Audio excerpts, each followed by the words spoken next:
আসসালামু আলাইকুম, আপনারা সবাই কেমন আছেন? আরেকটি সহজ সুন্দর সেলাই নিয়ে আরেকটি ভিডিও নিয়ে চলে আসলাম। তো এই যে সহজ সেলাইটা হচ্ছে ডাল ফোর। আর ডাল ফোর সেলাই কিন্তু একদম সহজ। ডাল ফোর সেলাইটা দেখা যায় যে কোনো দিন সেলাই করে নাই সে কিন্তু ভালোভাবে একটু দেখলেই মানে খুব সহজ সেলাই পেরে যাবে। তো আপনারা যদি একটু ভালোভাবে খেয়াল করেন তাহলে কিন্তু বুঝতে পারবেন ডাল ফোর সেলাইটা কিভাবে আমি দিচ্ছি। আমি কিন্তু এখানে 2 তার সুতা নিয়ে নিয়েছি এবং উল্টা দিকে ব্যাক স্টিচের মতো উল্টা দিকে আমি মানে সেলাইটা দিচ্ছি। তো এইভাবে দিয়ে আমি পুরোটা পাতায় দেখা যায় ভরাট করে ফেলবো, পুরোটা পাতায় মানে ডাল সেলাইটা দিয়ে তারপর আমি ভরাট করে ফেলবো। তাহলে দেখা যায় এটা দেখতেও সুন্দর লাগবে। তো এইভাবে করে আমি মানে ফুলটার পাতারা আমি যেভাবে এঁকেছি ঠিক সেভাবে এভাবে দাগে দাগে আমি লাইন বাই লাইন এই লাল সেলাইটা দিয়ে নেব। তাহলে কিন্তু দেখতেও সুন্দর হবে। আবার দেখা যায় যে ভরাট ভরাট একদম মানে ফিনিশিংটাও খুব সুন্দরভাবে আসবে। তো এইভাবে করেই পুরো পাতাটা করে নেব। আর আপনি দেখা যায় যখন একটা কাজ করবেন, শেখার চেষ্টা করবেন, তখন দেখবেন যে একটা সেলাই খুব সুন্দরভাবে সেলাইটা শেখার জন্য চেষ্টা করবেন। তাহলে দেখবেন এই সেলাইটা দিয়েই আপনি অনেক রকম সেলাই খুব সুন্দর এবং সহজভাবে খুব তাড়াতাড়ি হয়ে যাবে। যদি আপনি ভালোভাবে ফিনিশিং আনতে পারেন, এই সেলাইটা দিয়ে আপনি অনেক রকম ফুল ফুটিয়ে তুলতে পারবেন। তো যে কোনো একটা কাজ শিখলে দেখা যায় খুব ভালোভাবে শেখার চেষ্টা করবেন। বিশেষ করে সেলাই কাজগুলো অনেকটা দেখা যায় দেখার উপরও নির্ভর করে যে আমি কিভাবে ফোরগুলো দিচ্ছি, সেগুলো খেয়াল করলেও কিন্তু আপনারা পেরে যাবেন। বাসায় দেখা যায় ছোট বেবিরা থাকে, এদের ড্রেসে করলে তো অনেক ভালো লাগে।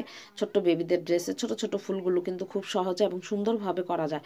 তো এই যে প্রতিটা পাতা কিন্তু আমি একইভাবে ফোর দিয়ে নিয়েছি। আর ফুলের যে চিকন চিকন ডালগুলো সেগুলো আমি দেখা যায় মানে ডাল ফোরই দিয়ে নিয়েছি। এগুলো হচ্ছে ছোট ছোট করে তারপর ফুলগুলো আমি দিয়েছি। আর এখন আমি ফুলগুলো সেলাই করব লেজি ডেজি সেলাই, অর্থাৎ চেন টানা সেলাই। চেন টানা সেলাইয়ের একটা দিয়ে আমি এভাবে আটকিয়ে দেবো, এটাই কিন্তু লেজি ডেজি হিসেবে পরিচিত। তো এখানে আমি বড় একটা পাপড়ি দিলাম, তারপরে দুই পাশে ছোট ছোট দুইটা পাপড়ি দেব। তাহলেই দেখা যায় ফুলের শেপ চলে আসবে। এইভাবে করে আমি বাকি যে পাপড়িগুলো আছে সেগুলো দিয়ে নেব। তো এই সেলাইটা কিন্তু একদম সহজ। আর এটা দিয়ে আপনারা যে কোনো ড্রেসে কাজ করতে পারেন, সালোয়ার কামিজে কাজ করতে পারেন, বেবি ড্রেস, বেডশিট, যে কোনো কিছুতেই আপনারা এই ফুলটা খুব সুন্দরভাবে এভাবে ফুটিয়ে তুলতে পারবেন। সেলাইগুলো কিন্তু একদম সহজ সহজ সেলাই, কিন্তু দেখতে দেখা যায় অনেক সুন্দর লাগে, ভালো লাগে। তো হাতের কাজ জানা থাকলে দেখা যায় নিজে যখন একটি ফুল করবেন তখন দেখা যায় যে ফুলটা খুব সুন্দরভাবে সুতা এবং সেলাই দিয়ে সুন্দরভাবে ফুটিয়ে তুললে দেখা যায় ফুলটা আরও সুন্দরভাবে ফুটে উঠবে। তো এইভাবে করে আমি যেই পাপড়িগুলো আছে বাকি পাপড়িগুলো দিয়ে নেব। আর মাঝের যে অংশটা আছে সেই জায়গাটা বোঝানোর জন্য আমি এখানে ফ্রান্স নট দিয়ে নেব। আর ফ্রান্স নট সেলাইটা কিন্তু একদম সহজ। দেখা যায় যে সুতা এভাবে 2-3টা প্যাচ দিয়ে তারপর আপনি ফোরটা নিয়ে নিলেন। এভাবে করে আমি প্রতিটা ফোর দিয়ে নেব।